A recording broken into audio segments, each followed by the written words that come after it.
Cause 5. The disruption of mind wandering. For more than 100 years, there has been one image, a metaphor, that has, above all others, dominated how experts think about attention. Picture the Hollywood Bowl, crammed with tens of thousands of people, with all the laughing and jostling and yelling that takes place as people saunter in and wait for the show.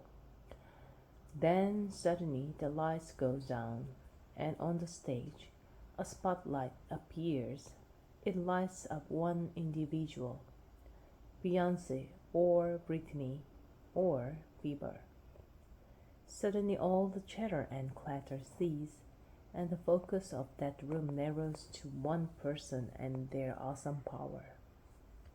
In 1890, the founder of modern American psychology, William James, wrote in the most influential text ever in the Western world, at least, on this subject, that everyone knows what attention is.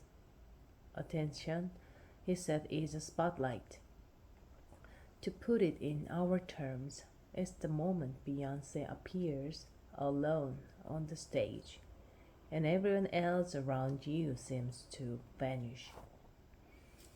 James himself offered other images at the time, too, and psychologists have tried other ways of thinking about it.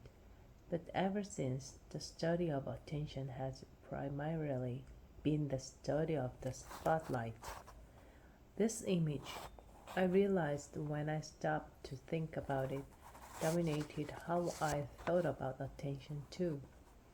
Attention is usually defined as a person's ability to selectively attend to something in the environment. So when I said I was distracted, I meant that I couldn't narrow the spotlight of my attention down to the one thing I want to focus on. I want to read a book, but the light of my attention won't fade from my phone or from the people talking in the street outside or from my anxieties about work. There's a lot of truth in this way of thinking about attention, but I learned that, in fact, this is only one form of attention that you need in order to function fully. It exists alongside other forms of attention that are just as essential for you to be able to think coherently.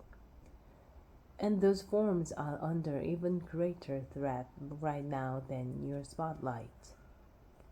In my life before I fled to Cape Cod, I lived in a tornado of mental stimulation. I would never go for a walk without listening to a podcast or talking on the phone. I would never wait 2 minutes in a store without looking at my phone or reading a book. The idea of not filling every minute with stimulation panicked me, and I found it weird when I saw other people not doing it. On long train or bus journeys, whenever I would see somebody just sit there for 6 hours doing nothing but stare out of the window, I would feel an urge to lean over to them and say, "I'm sorry to disturb you. It's none of my business, but I just wanted to check. You do realize that you have a limited amount of time in which to be alive, and the clock counting down towards death is constantly ticking. And you'll never get back these 6 hours you are spending doing nothing at all. And when you are dead, you'll be dead forever. You know that, right?"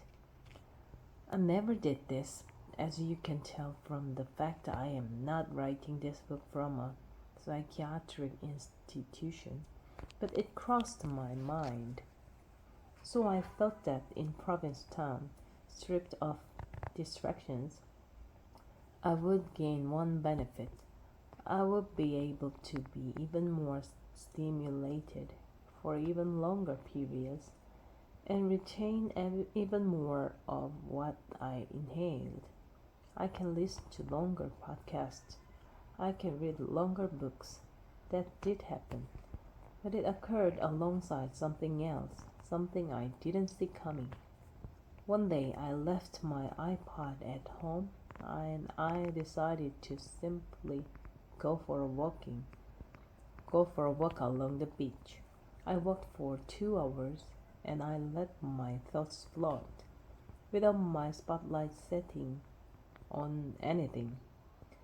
I felt my mind roam from looking at little crabs on the beach to memories of my childhood to ideas for books I might write years from now, to the shapes of the men sunning themselves in speedos.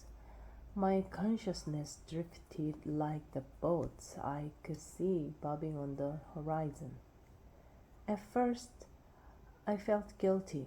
You came here to focus, I said to myself, and to learn about focus. But what you are indulging in is its opposite, a mental detumescence. But I continued. Before long, I was doing this every day, and my periods of meandering started to stretch to 3, 4, sometimes even 5 hours. This would have been unthinkable to me in my normal life, but in that time I felt more creative than I had since I was a child. Ideas started spinning out of my head. When I would get home and write them down, I realized I was having more creative ideas and making more connections in a single 3 hour walk than I usually had in a month. I started to let smaller moments of mind wandering in too. When I finished reading a book, I would just lie there for 20 minutes, thinking about it, staring out to sea. Weirdly, it seems like letting my spotlight disappear entirely was improving my ability to think and to focus in some way I couldn't articulate. How could that be?